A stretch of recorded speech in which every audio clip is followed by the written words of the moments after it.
Nag-aaway ba kayong dalawa ng partner mo? At hanggang ngayon ba ay hindi pa rin ba kayo nagpapansin ng dalawa? At hindi pa rin siya kumokontak sa'yo?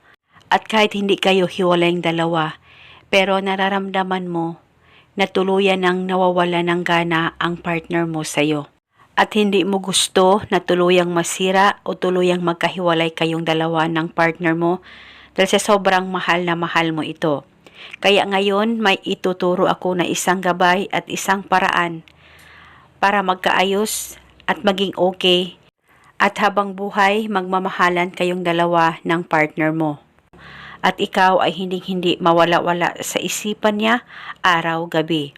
Kaya gawin ito na buo ang loob at dapat palagi kang positibo at gawin sa tama at hilingin ng buong puso.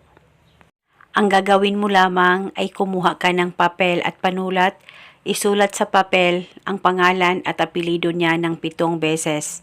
Dapat alam mo rin ang tunay na pangalan niya nang sa ganon mapadali po ang talab nito. At pagkatapos, kumuha ka ng isang butil na bawang, pwedeng balatan at pwedeng hindi, depende po sa inyo. At saka ilagay ito sa papel na sinulatan mo at balutin mo itong isang butil na bawang. At pagkatapos, isilid ito sa loob ng punda ng unan mo. At bago mo uunanan ito, ihampas mo muna ang unan mo ng 3 beses. At saka unanan mo na ito buong magdamag at paniguradong ikaw ay hindi mawala-wala sa isipan ng partner mo araw-gabi. At sa lahat ng oras, ikaw lamang ang pagkakaisipin niya at paniguradong habang buhay magmamahalan kayong dalawa at magkaayos at maging okay na kayo sa isa't isa. At uunanan ito hanggang kailan mo gusto. At kung sakaling hindi ito safe sa unan mo kinabukasan, pwedeng kunin at dalhin at ibalik lamang ito sa tuwing ikaw ay matutulog. Wala na po kayong kailangan pang banggitin o ibulong na spell, basta gawin itong ritual na tama ang pagkagawa mo.